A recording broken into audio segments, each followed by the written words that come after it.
This is Shadowcast Radio.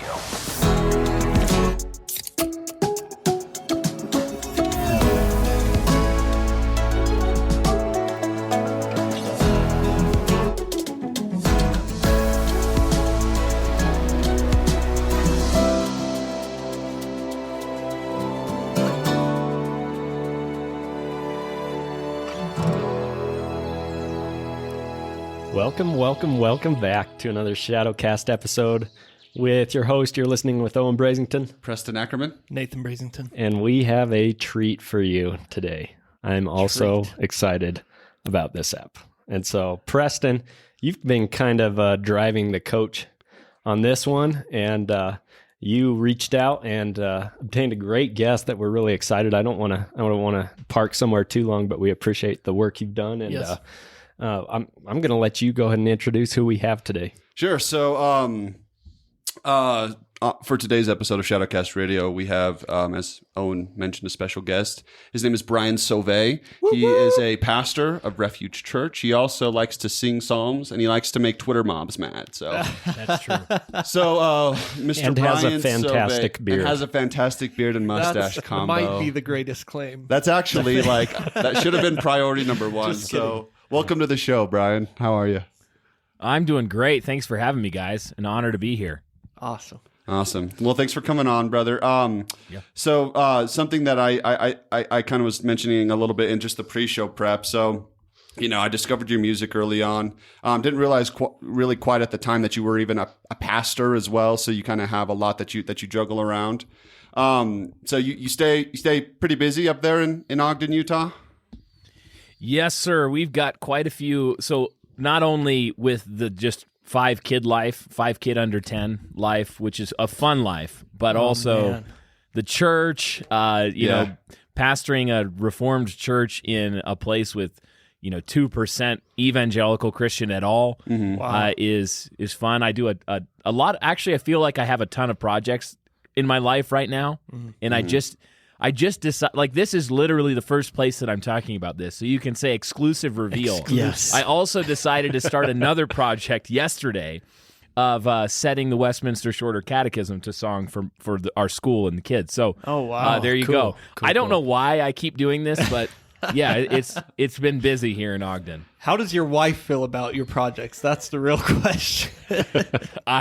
She is, very pleased to be on the mission together. Our hands are on the same plow. Awesome. So she's on board, but I have to be a little careful about the time thing for sure. Thing. No, I really appreciated how even in setting this up, we were looking at dates, and you had pretty specific hours, and part of that, the reason that Preston gave us anyways, but I'm sure it came from you, was that you keep your Saturdays free for family, and I love that. I really do. I'm happy to hear another brother that's in the 5 kids, 10 years and younger boat, because I am there with you. So I hear I hear the craziness, brother. Excellent. Nice.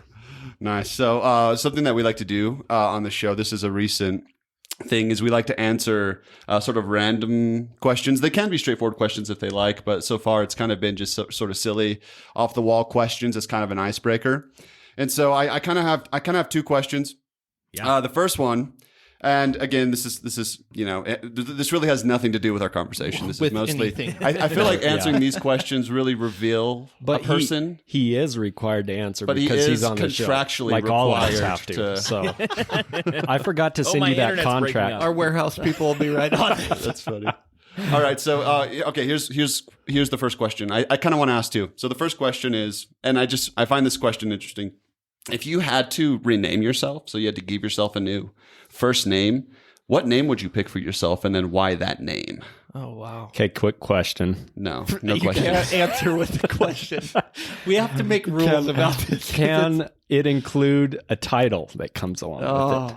Wow. Sure. Okay. I already know where his is going. All right, what are your thoughts? So, Nathan, you can't be a Nate or a Nathan. It has to be a completely different name. Okay, I'm going. So this is super nerdy, but growing up, I used to have on Nintendo regular Nintendo. Played a game called Final Fantasy. I can't remember which number it was, but anyways, there was a character in there named Riska, Riska. Oh, and Riska? I always thought that was a fun name, so I guess I'll take that. Riska? I do like it. Yeah. Okay, that's cool. I would judge you that you're a nerd, but I'm a nerd too, so I can't. You know. Oh my gosh. Yeah, Brian, how nerds. about you? What would you go with? Oh man, it would probably be something like Lord Kensington III. Oh, I love it. I feel like if that was my name, I would have a grand estate, Yes. By default. no matter what. Yeah. Oh, I Yeah, would something actually like be. I would have a title under yours. It would be the Duke of Wyoming, Okay. Reginald. Yes, Reginald. Yes. Reginald. That's classic. Duke Reginald. Yes, Duke Reginald. I think that would be. Or I could settle for Earl. Earl. Or just You'd be Earl. an Earl. Yeah, You're like, fallback option is Earl. yeah. What if your first name was also Earl? You'd be Earl. But The definitely Earl not of Todd. I feel like that's a Karen. Oh so. man, Todd. We know at least one Todd that listens. Oh, We're so sorry, Todd. brother. It's Shout not out to you. all the Todds. But not to you. You're not Yes, that Todd. You're not. Todd, forgive us. Okay, what's part 2? And Oh, wait, for me, what's my yours? name, I don't have anything clever or witty. I wouldn't be like Lord something. Even though Lord of Wyoming or Duke of Wyoming, that was super clever. I love Wyoming. I kind of want to steal your name, but I actually just like the name Paul. So my name is Preston Paul. I have the shorthand nicknames P. I could keep those. Oh, there you And go. I just love the name Functional. Paul a lot, probably because of the Apostle Paul. I think I'm definitely biased toward that. Sure. But anyway, Yours so was the I picked- holiest answer. Yeah, All right. mine was the most biblical. Yes. answer. Brian and Owen had the coolest. Preston had the most biblical. I'm falling short here. So so this next question is, so if you could, I definitely borrowed these from the internet. So as the question posed it, this was about an imaginary friend. But if you could interact with like in a regular fashion, a fictional character and sort of all the wisdom that they bring to you, who would you want to be able to just sort of interact with from a fictional world? Aslan. That's not a. I that's dibsed not- it. No, I dibsed you can't it. pick It is- Aslan. yep, No, dibs. you can't. Aslan is not allowed. No, Yes. that's good. Take that. No, Aslan's good. Good answer. I got to go with T-Bomb, which is Tom Bombadil. Great Dude, that answer. that is Let's a just good pick all pick the as well. That is- Christological types in our I favorite love stories. T-Bomb. T-Bomb. Tom Yes. Bombadil. Good call. Your annoying optimism is fitting. That's funny, man. Oh, All right, brother Brian. What about you, man? From what I understand, you like Lord of the Rings. Yes, and Tom Bombadil was such a great answer. Yes. Eldest, yeah, man. But I guess if I have to choose another one, I would choose Olorin, otherwise known as Mithrandir, Gandalf the Grey, yes. depending on who. yes. I would love to hear about, just more about 3,000 years of Yeah. firsthand knowledge of yes. of Middle Earth. That'd be pretty. Oh, I love it. rad. man. I love it. Slick answer. A fellow Lord of the Rings brother. I love it. Right there. Preston, that's pretty much all the good ones. But what do you have? Yeah. I know. You took them all from me. I really like Beaver. So Mr. Beaver in the Chronicles yeah. of Narnia, Oh, because that's he a sort good of one. has this, Yeah. he has this wisdom about him and expectation of the sons of Adam Yeah. coming, right? And That's cool. I don't know. I found that the depiction of him in the movies very comforting. I just liked him a lot. I also really love Samwise Gamgee from The Lord of the Rings Yeah. as well. Just don't say Frodo. No, Yeah. definitely not Frodo. Just kidding. No, and Samwise. I would pick Samwise. That's good. As Those are good picks. if we're picking from those two worlds exclusive, since those are the only fiction that matters. really. Yeah. There you go. We only reference two fictional. Yeah. We need to break out of the box. All right. No, that's But they're good ones. good answers. Against me rise, they all are saying, now of me in vain he on his God relies. But you are my protector, Lord. You are a shield around me, spread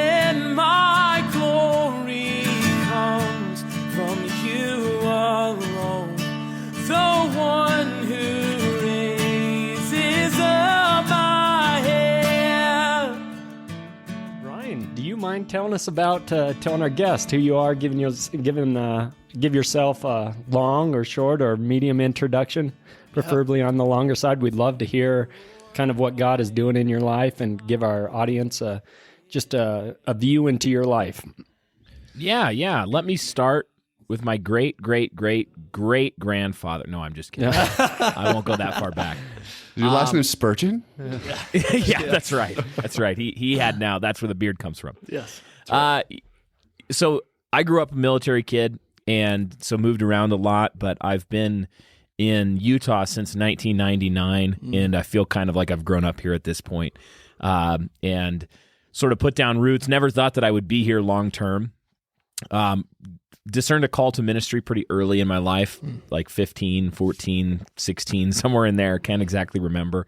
And so I started pursuing different avenues of teaching, learning scriptures, how to handle them rightly, and pastor and that sort of thing. Yeah. Try to put myself in situations to learn from older mentors. And but at that time I had been, like, coming out of high school, I was basically at a mega church here in Utah, and pretty seeker sensitive. Like, that was mainly what I was familiar with, having grown up in mostly that world, like kind of mega church, non-denominationals, Baptist-y sort of, kind of, that was it.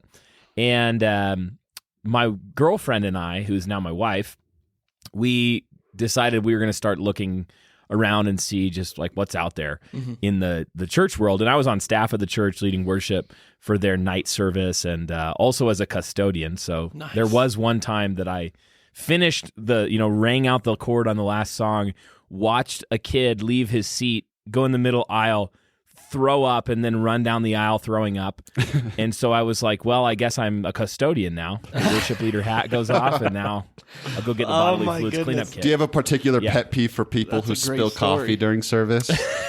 You know what? It's not the coffee. It's always the weird things people do in bathrooms. That's more like the custodial. Yeah. The custodian in me still gets a little bit. Like, why? Come on, people. Just what was this? How did that get on the wall? Wow. Anyway. That's so funny. Man. So we started going around, and we discovered this little church plant in a living room. One of my former youth leaders had helped start, and it was a Calvary Chapel. Had never heard of that. Had never heard of expository preaching before. This was like 2008, 2009. And so we started going, and we just fell in love with this idea of preaching exegetically through whole books of the Bible.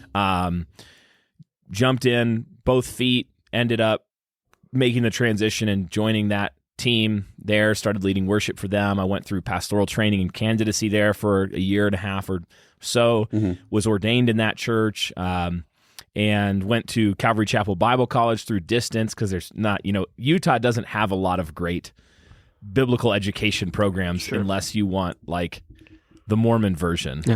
So which not I would great. not recommend. Yes. No, not great. So still not great. Yeah, you get there day one, and they're like, here's your 3 sacred books. And you're like, wait, 3 sacred books? Yeah, what is this one? No, so I was involved in that church through a series of crazy events like that involved, I was planning on being equipped to plant a church somewhere in Utah through the church, but then our planting pastor ended up being disqualified from ministry. We were a young church. The second planting guy took over, and then I decided we just need to stay and help, because there's a lot of hurt here and not pastoral needs. Yeah. So we stayed. In the next couple of years, the second in command sort of guy who had been the assistant pastor, he really didn't want to be a lead pastor or preaching pastor. That wasn't really his wheelhouse. So he ended up going to the mission field, and I stepped in at that point about 7-8 years ago. And as I began just preaching through books of the Bible, I ended up, and this is an old story, tale as old as time, I ended up a Calvinist and all kinds of other things. I know. By the end of Genesis, I was a Calvinist. By the end of Genesis, I was a Calvinist. Joseph did it. Yeah. That's so awesome. What you meant for evil, God meant for good. That's right. Yeah, so ended up there, and really at the church now, we've been reforming for 7-8 years at this point now. and have come quite a ways as a church here. There's not a lot of there aren't many Reformed churches, particularly of any kind of confessional variety. And there aren't many Reformed churches that aren't mainly sort of in kind of an Acts 29 model, I guess. So more contemporary with some Calvinism and more shiplap. Yeah, more shiplap. and over the years, we've just gone deeper into that historic Reformed Catholicity world. So now we are, and actually the Psalms project came up through that project is why I tell that story. Really, the Psalms project wouldn't exist without that story of being, like your basic non-denominational megachurchy sort of worship leader, and then Calvary Chapel learning expository preaching under that. Yeah. I owe a lot to Calvary Chapel, and then continuing down the road of reform and saying, how did the church sing before 1965? How did they sing? What did they sing?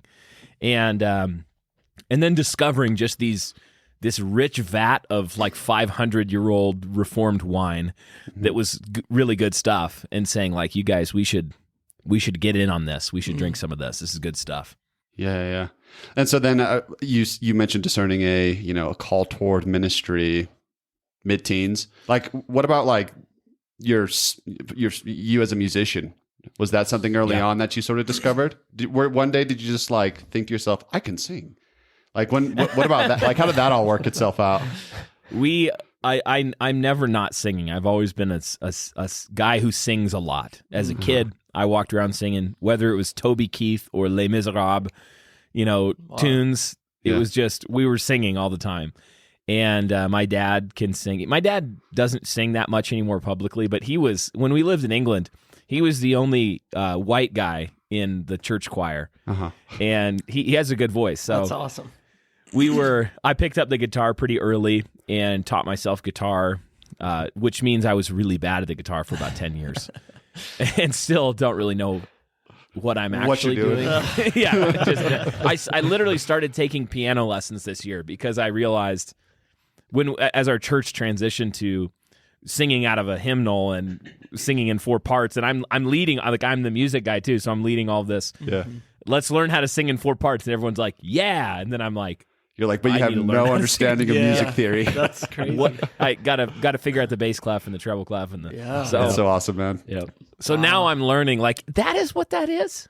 Yeah. My piano teachers, it must be like teaching a small child, I think, because like, hang on. Show me, where's middle C again? Yeah, awesome. Which one's middle C? That's lesson 1, Brian. Yeah. Well, that's a tribute lesson 1. We've been here, Brian. Yes. Yeah.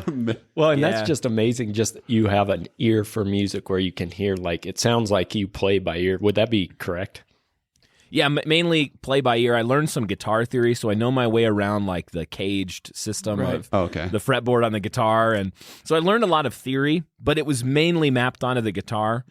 And I mean, in a worship environment, for the most part, the guitar is the king instrument in contemporary worship. So it worked. But then when you get into older styles of music, and particularly supporting multiple parts in a congregation, the piano is just so much better suited. Yes. Yeah. You can play all 4 parts at the same time. Yeah. And more on a piano. So we've been transitioning to piano-led worship as a church, and I've been learning that. And nice, man. The piano showed up more in my music as I've learned that, for sure. That's awesome. Yeah. So like Owen and I are actually on the worship team at our church as well. I took a piano class in college, so I played guitar growing up. And again, just basically taught myself the finger patterning, G, C, D, A, those sorts of things. Yeah. But really didn't know like what a chord was. I just was like, oh, that's chord, that's G, right? And then when I took a piano class, it really did open up and expand my understanding of music theory, at least, partially anyway. I definitely don't know how to read music anymore, even though I had to in college. But mostly now being able to just understand. And actually, even a friend of ours who's part of the show, he's a musician as well. He actually just taught me this, like the principles of basic songwriting. Like there's the 1, there's the 4, which are the 2 homes. The 5 is sort of the major that is transitions the song to somewhere, then the natural minor 6, those sorts of things. And I'm just like, That's crazy, just how That's diverse music that goes is. Yeah, into it. there's so That's much to incredible. it. Turns out, Yeah. like Yeah. it's a fascinating Yeah. industry. Will you like at any point in your sermon just like break out in singing during a sermon? There is occasionally there is a particular sermon that lives in infamy, at least in my memory, where I can't remember what came over me, but I, in the moment, decided that it would be appropriate to sing the coronation song of Aragorn in Elvish. Oh, that's Yes. amazing. That's a completely justified. I love it. That's Inclement. awesome. And now that I say it, it actually was the right call. You're right. there we say go. it out. There we go. Yes. Our pastor Yeah. will oftentimes just begin to sing if he feels compelled during a sermon. I don't know if he like preps it in his show love notes. it. Yeah. I should ask him if It's he like fantastic. has a written like in his notes. Sing now. Yeah. But he's got a very bassy, low baritone voice, and like at first when I first started attending our church, I was like, why is he singing? But now it's like just totally normal for him to Right. just It kind is of break cool. out in Yep. song during a sermon. Bringing We up do this- old hymns, and I love it. It's so very, He'll be like, this reminds me of this that's old a king hymn. move. And then he just kind of sings it to us. yeah. It's so funny. We do a podcast, me and a couple of my friends, called the King's Hall, and Oh, cool. we're going through like Christendom, and we're talking about building the next Christendom and dismantling models that we've inherited over the last centuries that have gone wrong, like revivalism, decisionism, emotionalism, theological minimalism. Yeah. And one of the things that I keep finding myself doing on that show is singing like really bad worship songs. Like, because we're talking about, it's like this went wrong, and then, you've got this female vocalist up on stage singing in a breathy falsetto, you call me out upon. So that is another situation where I love it. Oh just man, find there are yourself great singing. memes on that song alone. But anyways, yeah. I do have two questions for you though. The first sir. one is far more important, and that is, where can we listen to this sermon? With the Yes. Priorities. yes. But second, which you can answer or not, that's up to you. But secondly, just speaking to the pastoral side of things, I just obviously we are neighbors to you there in Utah and Wyoming. Yeah. And so I'm just wondering, what are some challenges there that you face pastorally? We know that's a LDS stronghold there, and then obviously we have the liberal cultural shift going on everywhere, but probably a little more pronounced there than where we are. But just wondering if you could speak to that for just a few minutes. Yeah. Here.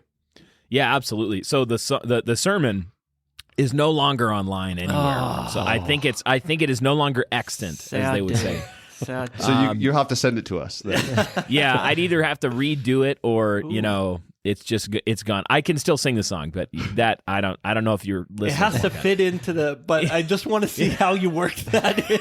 It's the main thing. That's the awesome. situation was that I was talking about the marriage of Adam and Eve in Genesis, Oh, okay. and it was like, think about how glorious and dignified this is. It's like the moment when Aragorn is crowned and he sings Okay. the song of All right. Elendil, coming over the waters in the Middle Earth. Anyway, I like it was not a good tie-in. It was not a good tie-in. It was completely unnecessary. It sounds epic, though. That's right. As for ministry in Utah, so we do there. I mean, like a lot of places, you have multiple cultural, you have multiple centers of idolatry that are producing their own culture. Culture comes from worship. Yeah. We, cultus, cultivation, worship. So the worship, Henry Van Til said that culture is religion externalized, and I think Yes. he's right. Yeah. So we have like this liberal cultus that would be your Pride Week. Salt Lake City is one of the gayest cities in America. It beat LA several years as the gayest city in America, which tells you a lot. I did not know that. Right across the street from our church, we're in this historic church building in Jefferson Trolley District. Yep. And right across the street, the Eccles Art Center, historic, glorious building, emblazoned with pride flags and trans flags all over it. So there's that particular challenge that most of America on some level is facing. Yes. And we try very intentionally to poke the gods of that idolatry in both eyes and provoke them and, take the fight to them. We are very much, explicitly not, we're an anti-feminist church. We're a, anti crazy anthropological weirdness, sexual weirdness. So I do find myself applying the scriptures in that direction a lot since we've dealt with that as a church. Right. Young people coming in the church that are very much discipled in this world. Yeah. So we've got Mormons, another cultus with its own culture, and that culture has its own interesting subgroups. There's a majority that's going very liberal over the generations, and Mormonism is foundationally relativistic. Right. So it can change. It's malleable to cultural pressure, just like the 60s changing their position on race and the priesthood. Yeah. So now, I mean, I wouldn't be surprised if we saw Mormonism become more malleable to, like mainline Protestantism did, malleable to gender weirdness, sexual weirdness. There's also a strong vocal minority within the Mormon church that is like a trad, red-pilled sort of DezNat is the hashtag if you ever want to go on Twitter and find this world. DezNat, which is their identifying hashtag. I looked it up. It's like Deseret Nation. And they're like the red pill world, if you're familiar with that red pill manosphere world, combined with like the trad world and Mormonism. So you see guys like Tanner Guzzi and other, that's a minority, but there's overlap because we in our church overlap with manosphere sorts of people, since I do sometimes speak to patriarchal issues and that sort of thing. So we'll see some overlap there. Yeah, occasional. And then there's a melting pot. Those are the main two dominant countercultures that we are aiming to baptize and disciple. So for sure, we have a lot of similar pressures to many areas, but then the Mormon thing is a bit of a twist because it is a lot of people come to Utah and they think we're going to plant a church, we're going to reach the Mormons. And having never been in a missionary context to the Mormon people, they don't realize how tremendously difficult it is to see a Mormon convert. I mean, obviously impossible with man, but possible with God. But for sure, when you read Mormon internet apologetics, like anti-Mormon apologetics, you realize pretty quickly that Mormonism is not an intellectually or theologically serious faith. No. So you can dismantle it in an afternoon of, casual Googling. Right. But you come here thinking, like, if I just showed Mormons this, they would stop being Mormons because it's so obviously not true. Right. And it's not the case. That's not why they're Mormon. No. Yeah. So it's a difficult and interesting context, but we believe that one day the temples will be knocked down, or That's right. Amen. Or we'll turn them into something interesting. That's right. No, that's good. I really like that you bring that up about Mormons because we have quite an influence here as well, and I've found that exactly to be true. That it's most people are not part of that faith because of the theology of it. It's more of a cultural draw. It is. Seems and like there's family ties, and many of them don't even know that we have neighbors on either side that are LDS, but and I've had some good conversations and can honestly say that there's many that don't even know like what the Mormon theology is. Anyways, those are all things that but I appreciate you pointing that out for sure. There's a guy I'd recommend if anybody listening is interested in some really good Mormon apologetics from someone who's really been in the trenches in Utah. There's a guy named Aaron Shapovalov. It's Aaron and then Shafovalloff. He has a Twitter or a YouTube channel. He's on Twitter as well. And we've partnered with him, and a lot of our guys have gone down to Temple Square doing evangelism with him. Oh, cool. He's just a tremendously knowledgeable, but also personable and gifted evangelist to Mormons. So I'd highly recommend his content to anybody that's looking for help evangelizing Mormons. And that's awesome. Thank you for that. Yeah, we appreciate that. Yeah, no problem. Excellent. Well, and I was curious, so bringing that to what we're kind of looking at today is the Psalms and you singing the Psalms. That's a big part of what you do, producing in music. And when you take that and look at the Psalms, why do those really matter theologically? Because I think it's such a big book that sometimes people can say, oh, I'm going to park in the New Testament, and they can undervalue what the Psalms offers, that God speaks through the Psalms. Yeah, absolutely. And people can read the Psalms being more familiar with contemporary Christian music culture, and maybe even disconnected from a lot of the body of hymnody and psalmody of the church through the ages. And they might be confused. Like, a ton of this is about Israel. I think there's a hurdle for a lot of default dispensationalist culture that would tend to reject a lot of the Psalms or sort of neglect them, thinking like this was relevant for Israel.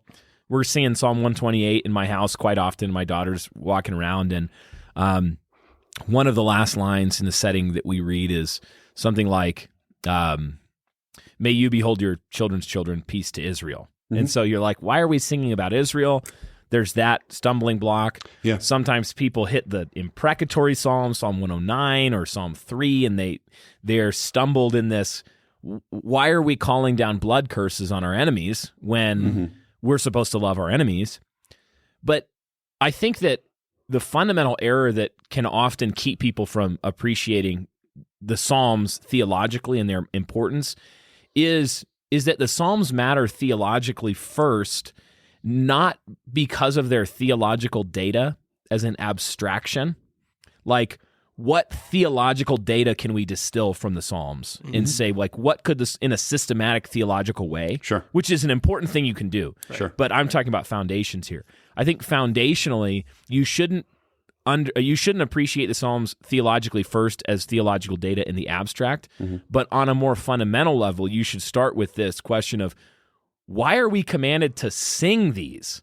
Like, there's a part of our doctrine that is intended not just to be read or meditated on, but that God actually gave to us to sing. And he intends for these songs to be sung.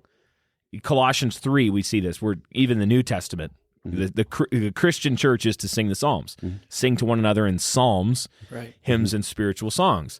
And these were the songs of Christ. These were the songs of the apostles at the Last Supper. These were the songs they were singing on the ascent up to Jerusalem. These were the songs that would have been that Jesus was singing, chanting, or saying to himself on the cross, as we see in Psalm 22, that is on his lips on the cross.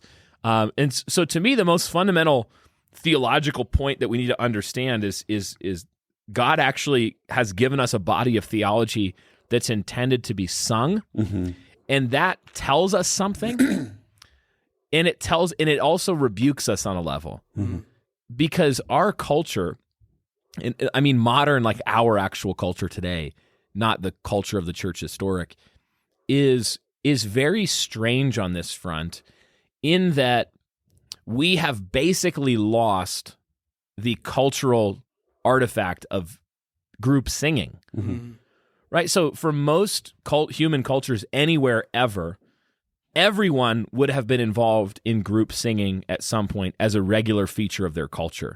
You would have seen young groups of boys that would be in choirs together. There would be old men in singing groups in most villages and towns even 150 years ago.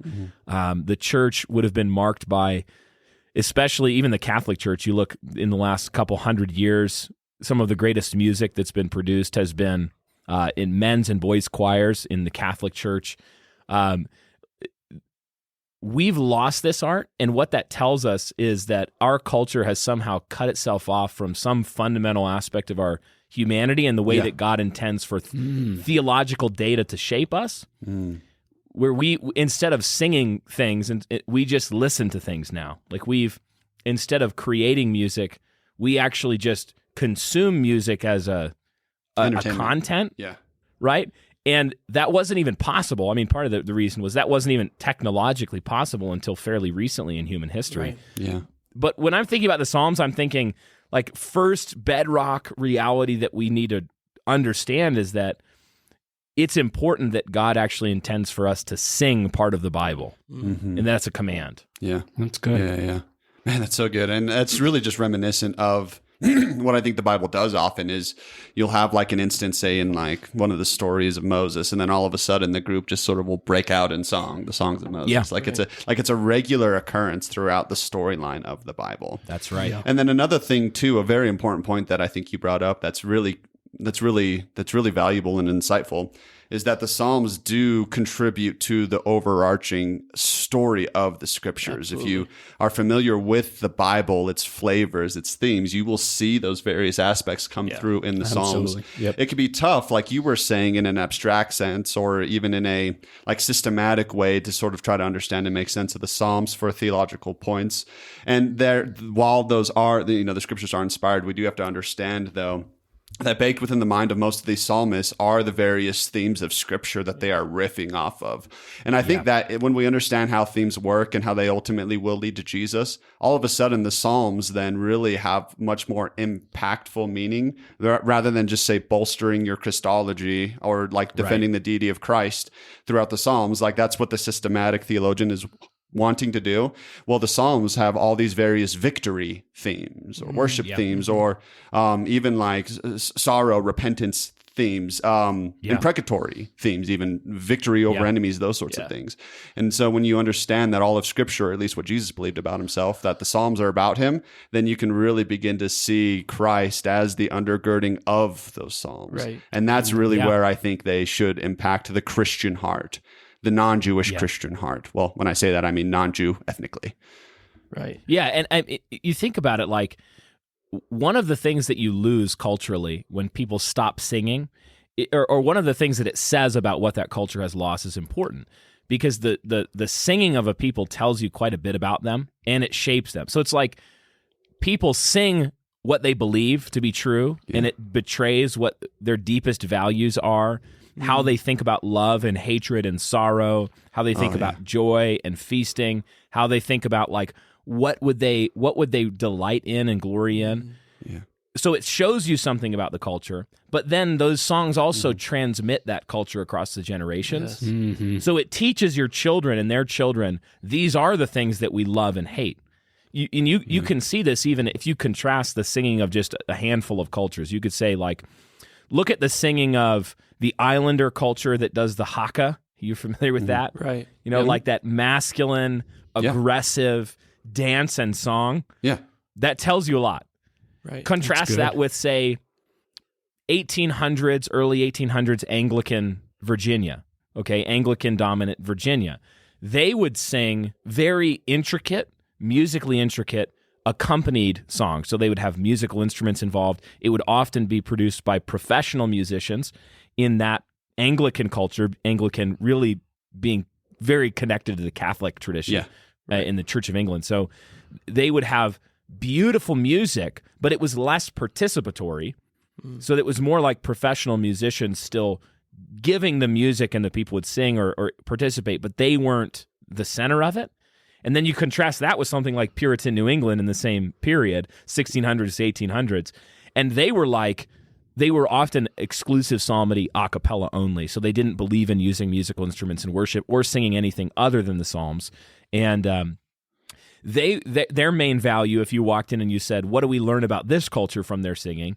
Well, they deeply cared. Their main emphasis was on the content being the Psalms and on everybody singing.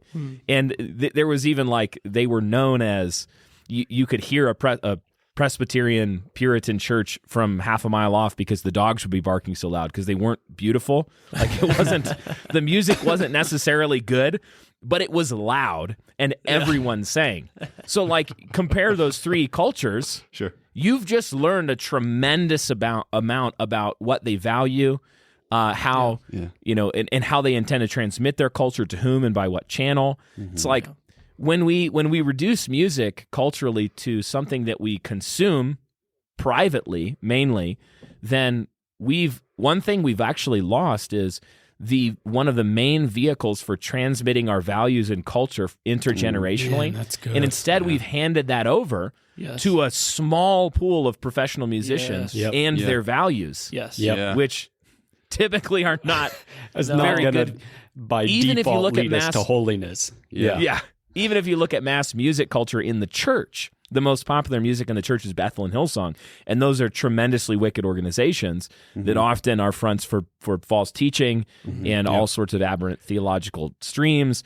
And so, like, even in the church, a lot of our main method or vehicle for culture transmission being singing, we've handed that over to either complete pagans or to aberrant theological streams within the modern popular church. And not only does that tell you a lot about our culture, but I think it also is a diagnostic for, like, why are our children being lost generation to generation, leaving the faith?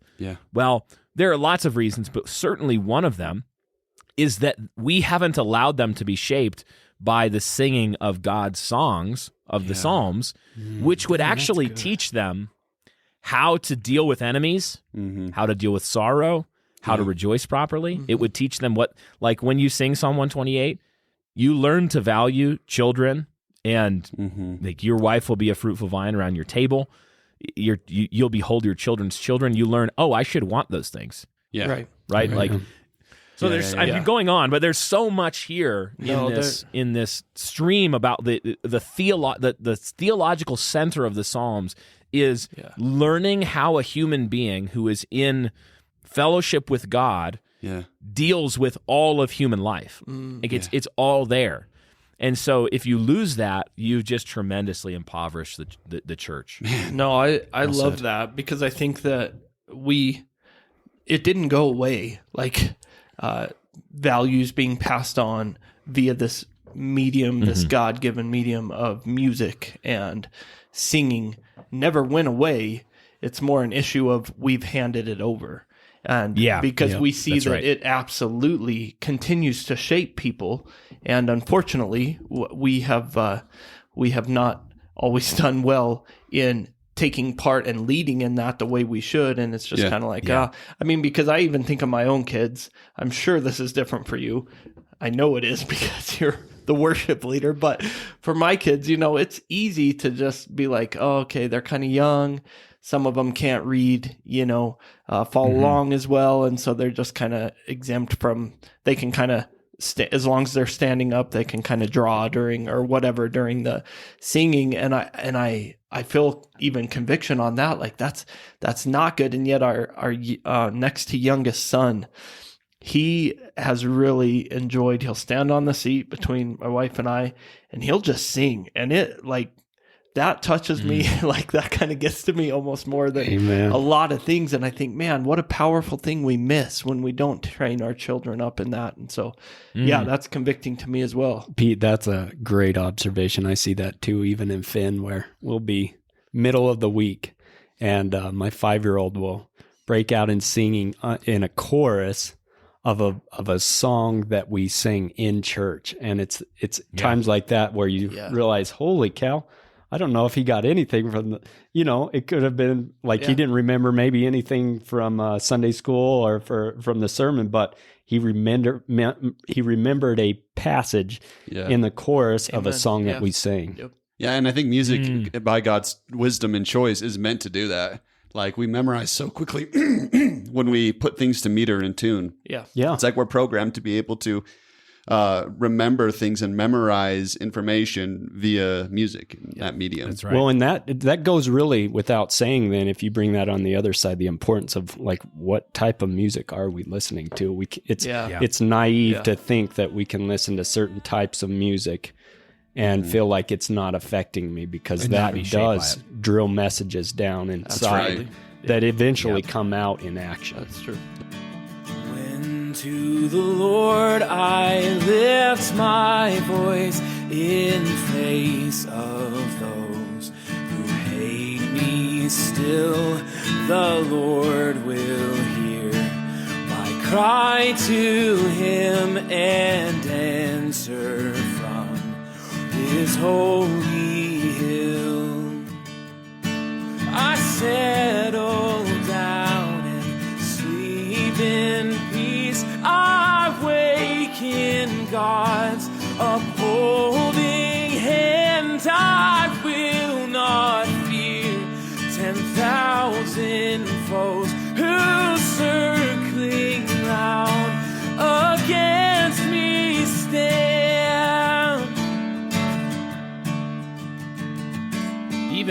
even just thinking about kids, like, we have St. Brendan's Classical Christian Academy here, which is grades 1 through 12, and small group still. We're in our first year, but we begin the day every day with chapel, short biblical exhortation, and then we sing usually a psalm that we sing every day for a month. Because the first form, not everybody can read fluently enough to follow along, but we can sing now. I mean, these kids at the end of the month, they can sing, "Oh, sing a new song to the Lord." They know Psalm 98. That's by heart, awesome. for the most part. Yeah. My kids are walking around the house singing whole psalms from memory. That's awesome. My 4-year-old little girl, she mixes up the words in hilarious ways sometimes, but I mean, she's "Why do the heathen nations vainly rage? That's what awesome. prideful schemes are they?" And I'm like, it's what we've lost. Like, think about this. So a guy like Bach, who composed some of the greatest church music in history, a lot of his music was composed where the soprano parts weren't for women. They were for boys. They were for young boys' choirs. And there was a period of several hundred years where the most elite professional music being produced anywhere in the world was being written. Some of the most complex and beautiful parts of that music was written for boys who were 10 and under. And so we go, our kids, we've got to give them like really dumbed down Hillsong songs or they won't sing. And then the kids, these 8-year-olds in Bach's day, are singing cantatas in 4-part harmonies that are like songs with 400 notes in them. Yeah. Or chants. I mean, like we've had More this notes on a full piano. Yeah. Yeah. We've had this like casual, you've heard of the soft bigotry of low expectations, but I mean, I think we have this like soft insult to our kids of low expectations for them, where we're like, oh, they can't handle it. Our psalm sing, the loudest sopranos at our psalm sing are all the children. That's and we do it every awesome. Tuesday. Man. It's That's not what it the should women. The adult women are still like getting their confidence in our psalm sing. The kids though. The kids have no man, shame. Good. They're like, They'll just- crown him. No, they're nailing it. So good. For Not sure. to mention the vocabulary that they're learning at age 4. Yeah. Yeah, the Righteousness, theological vocabulary. Yeah. What? Legit. So I did have one. This is a random question. I'm sorry, but just on that note, so why? I don't know if you do this for all your songs, but I noticed that on the short teaser that we got from the new album, which I know we'll talk about in just a minute, but that was done through the King James Version, which is certainly poetic, and I love that. But I'm just wondering, what do you have an affinity towards one translation or another as far as comes to singing the Psalms, or what's your thinking that goes into that? Yeah. So most of the time when I'm setting the Psalms, I'm producing metrical settings that are, and metrical, you guys have mentioned it, just for those who don't know who are listening, just means that the lines are organized according to the number of syllables per line. Right. So Amazing Grace is common meter, which means it's 8 syllables, 6 syllables, 8 syllables, 6 syllables. Long meter double, my Psalm 37 album is all in long meter double, which is 8, 8, 8, 8, 8, all the way through. So I will sit down with the ESV, the NASB, the KJV, and sometimes the 1650 Scottish Psalter that has already set the whole Psalter in meter. Not the Message. Not the Message. He doesn't want to add like 8 more extra syllables. And I would like to Yeah. add the amplified version Yeah, for the amplified. consideration. The Passion Translation. Yes. No. And then I'll produce a metrical setting. Typically, most of the time, historically, I've produced the setting first and written the music for it. This next album that I'm working on is a little bit different in that I had been building this bridge for our church into congregational songs. So the songs we were singing would often be my settings of the Psalms when I was still leading from a guitar. But now I've noticed that the majority of people using my Psalms are actually using them. Some people are using them for corporate worship, but a ton of people are using them for like in the kitchen all day. They play my albums and their kids, homeschooling and whatever, the moms and the kids, they have memorized all these Psalms through listening and in the car. So this album, what I set out to do was take a little bit of a right turn for at least this album. And instead of limiting myself so much to in the past I've mainly written songs that could be sung congregationally, which limits you musically. Right. And in this one I said, okay, people are listening primarily for personal edification, not corporate worship, which is fine.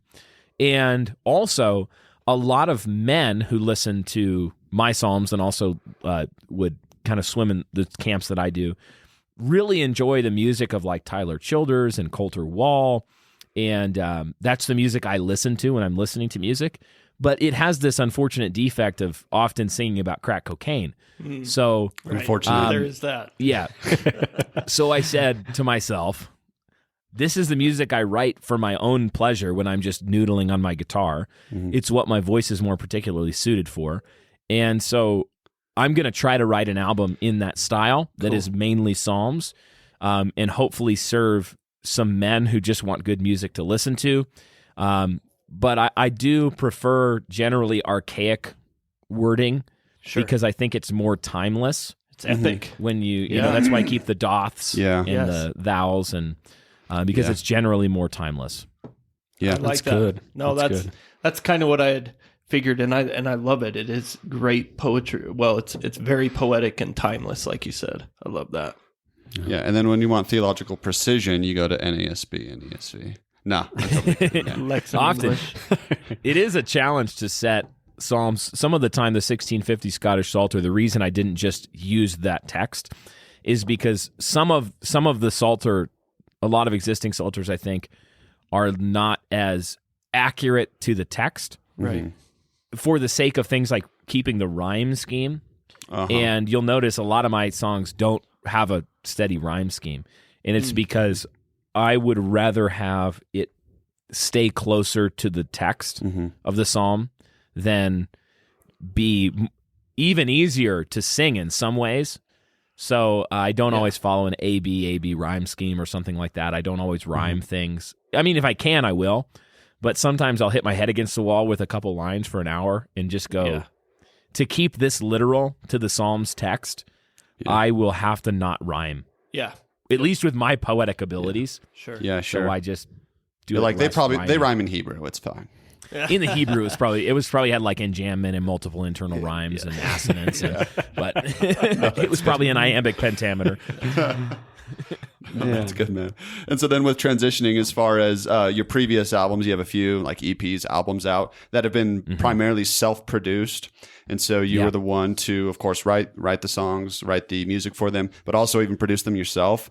For this album, you actually want to do something a little bit different, not just musically, but also productionally. You want to dive into that a little bit?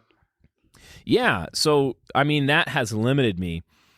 I mean, it's set the highest level of production that I can achieve is the highest level that I can achieve, which is not super high. I mean, to be honest, I listen back to my music and I'm always like, dang it. If I had sent this if I had gone to a studio, if I had, I have friends who are professional producers and in that industry, and this is what they do for a living. Yeah. Right. And I know if they did it, it would be 40% better, So but it's wicked expensive. Talking with the producer friend of mine who's likely to produce the album for me, Lord willing, I'm like, okay, I don't want a friend rate. I don't want you I want to know. Yeah. Because the worker's worthy of his wages. You're supporting your family doing this. Right. Yeah. How much do you charge someone? And he's like $2,000 a song. Yeah. So then I was like, okay, what is the friend rate actually? Take that I'm in the back. wrong industry. The worker deserves most of his wages. and the guy is tremendously gifted, and Sure. And I listen to a lot of the music he's produced, and he's won awards, and he's got a production credit on a Justin Bieber album actually, which is pretty funny. That wasn't like something he sought out, but someone called and they were like, we need this. It was a Christmas song or something that Bieber did. Anyway, don't think ill of him because of that. But so I did. We did work out a deal. I was like, hey, how much? Look, I want to do 12 songs. This is what it's going to be. And he was like, okay, I can do that for $15,000. And And then I was like, okay, what else do I have to do after that? He's like, you still have to get it mastered. So another 1,500 or 200 or 2,000. Right. But the goal of that was, on the one hand, to up the quality. Right.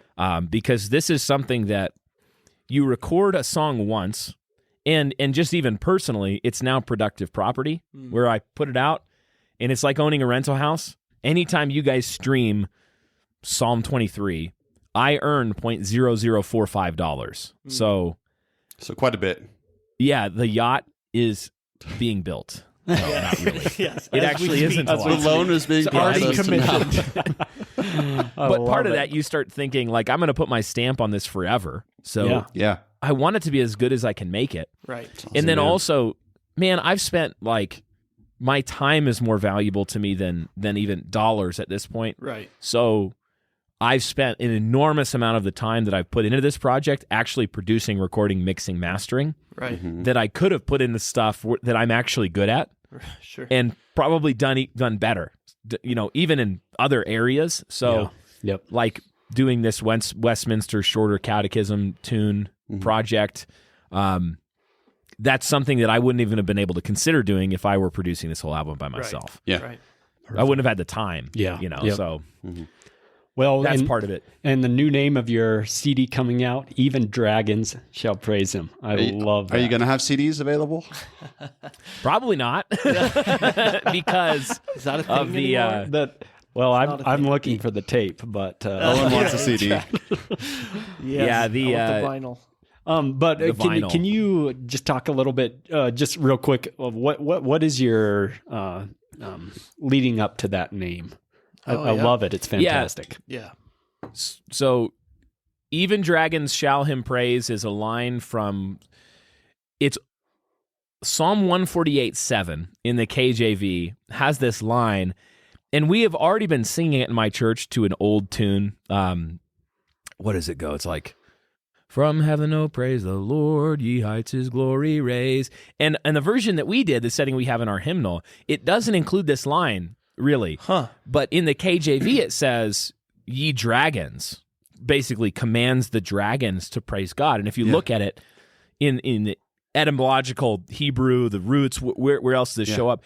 It's like a word for a sea monster, a leviathan, or a dragon. The sea dragon. And the sea dragon. And I was just thinking, that is so metal that the psalmist commands the sea monsters to praise the Lord. Love it. And thinking about the biblical theological implications of serpents and dragons and the serpent being crushed, and Romans 16, I think, that the God of peace will soon crush Satan under your feet, speaking of the church.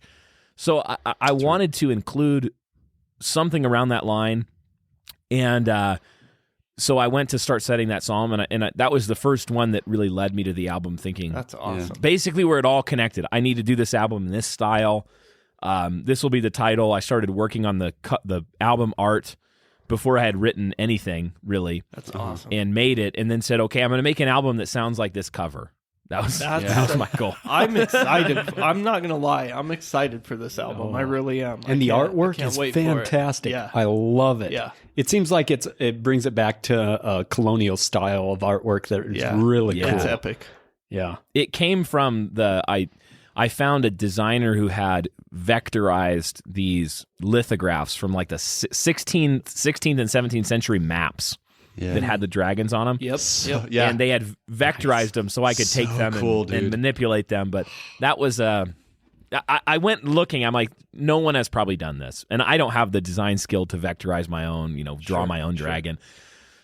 And then, lo and behold, praise the Lord in His providence, someone had done it. That's amazing. And I was thank you, thank you, designer, and the providence of God. Yes. Yes.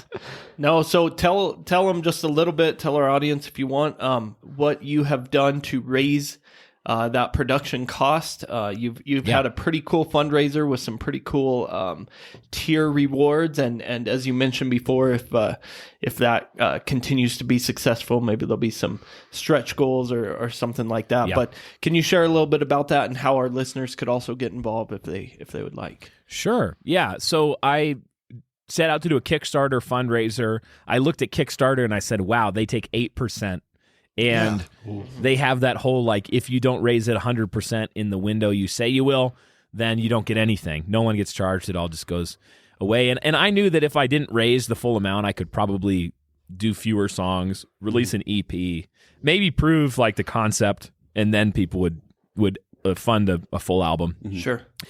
But so I built on my own website like a Kickstarter style fundraiser. It's at briansauve.com/dragons. Just BrianSauve.com/dragons. We'll put that in the notes. Okay. Yep. Yeah. Oh, thank you. Yeah, I should have just said. They'll probably put it in the notes. And don't tell us what to do. Yeah. Don't tell us what to do. Don't tell. Yeah, I didn't want to be that guy. Like, put it in the note. Put my links. Stand for my links in the comments. There's some rewards up there. People that everything from digital downloads on the day of release, getting the album early is one of them. There are tiers where I will call you and sing to you and then hang up. There are tiers where I will write you a poem. Will you sing in Elvish? Oh, yes, I will sing in Elvish to anybody who requests it. That is over I the will top sing. for me. Done. Where do we donate? I also sell some, like, I'm drinking out of one of my mugs that I've got here, but it's I have some T-shirts and things that are album related, as well as related to some of my other projects with my wife and with the church. Awesome. And pretty much, if you see me selling a T-shirt somewhere, that's what I'm putting the money towards. Cool. I'm just like, I want to produce this album and future albums. So I'm trying to keep a fund that even if I fund this album, I'll be able to just start saving for the next one, Lord willing. Maybe people have been asking me to do a Christmas EP, so I might do something like that, time permitting. But yeah, that's the project right now. It's like 10 psalms, 2 original songs or hymns at the moment. I have more than that, but I think that's how many will end up on the album at this Excellent. point. And you also have a podcast, you said. What was the name of your podcast? Yeah, the podcast is The King's Hall, and that's a collaboration between myself, Dan Burkholder, who's another pastor at my church, and then Eric Kahn, who he moved to Ogden this year. He's a pastoral candidate at our church, and we are talking about, in the first season, recovering Christendom, building Christendom 2.0, and what will go into that. I think next season we'll start talking about anthropology more, human sexuality, maleness, femaleness, that kind of thing. But yeah, that's a fun project. We do a lot of I do sound design on the episode, so when we're telling stories, you'll start to hear like the seagulls. Oh, that's cool. As the ship sails by. So, which sounds cheesy, but I like it. So I think it's awesome. That's basically why. Yeah, That's cool. Yeah. Our friend Andrew, for our intro and outro, he incorporated the birds. Yeah, the bird sounds in it too.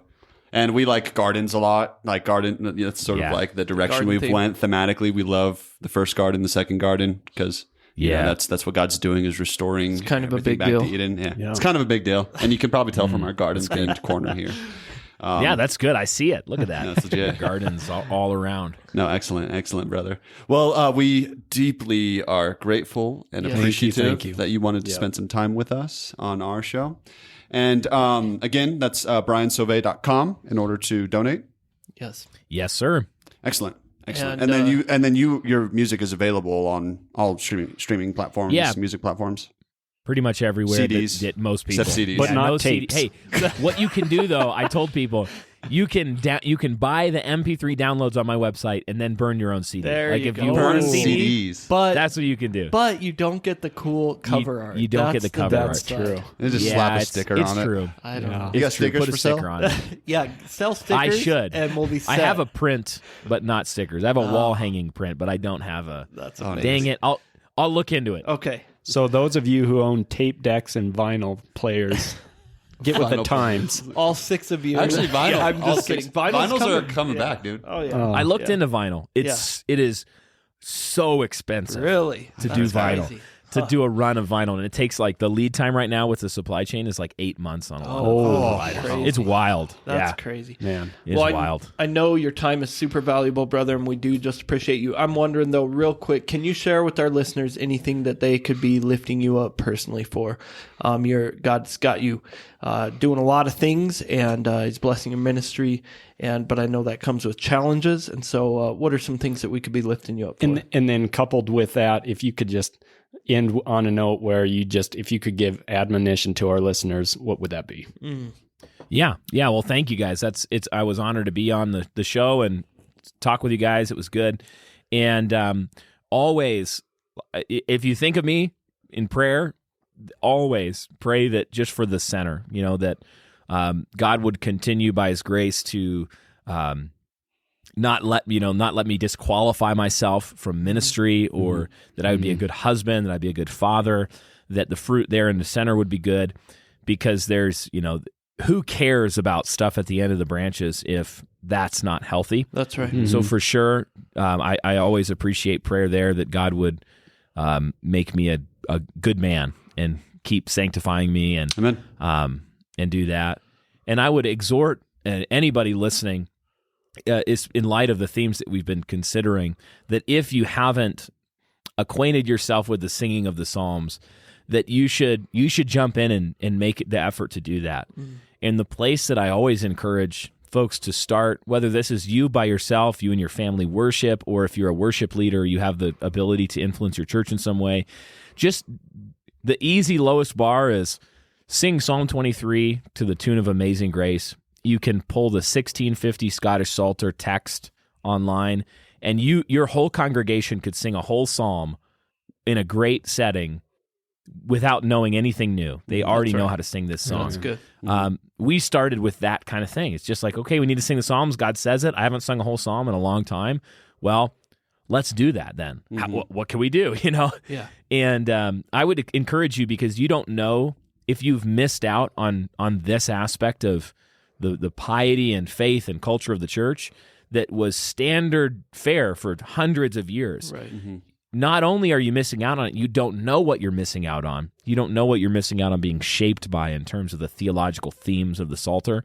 So take it up, do the work. It's a little bit harder sometimes than singing just your standard Christian music, but it's worth it. So I would encourage you to jump on that. And you do provide the music actually for the Psalms that you've written on your website as well for purchase, correct? So yeah, I do have chord charts. Yeah, chord charts. Cool. Yeah, excellent. If you are a guitarist, particularly, you could pick those up. A lot of the songs that I do on my albums are played in open C tuning.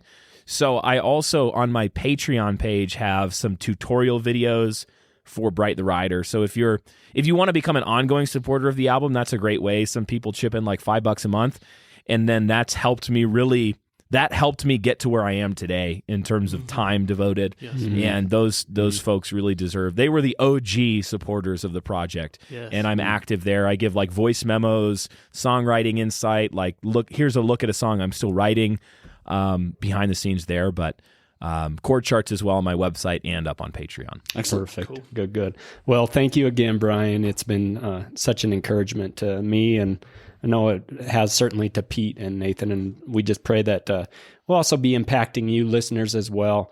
Be thinking this in your mind, the importance of the Psalms, and even more so the importance of singing the Psalms.